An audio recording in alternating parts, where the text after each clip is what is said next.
'n grondslag van alle vaardighede wat toekomstig is wat jy kan hê. Hoekom moet ons hulle dan forceer om akademie prioriteit te maak? Nee, ons het dit Universiteite is dus nie meer enige na steeds. Die woorde van C.J. Langehoven, waar boeke verbrand word mense ook uiteindelik vergaan.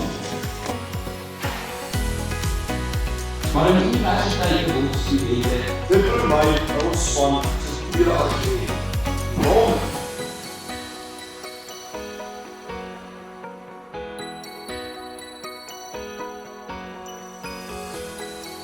Julle het in die konstruktiewe gesê, toe praat julle van dat universiteite meer gespesialiseerd is.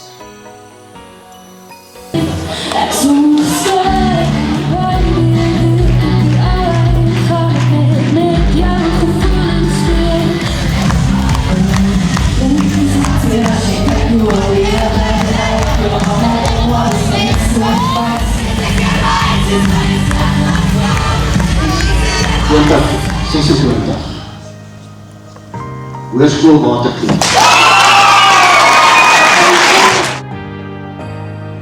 Kan vir 'n meisie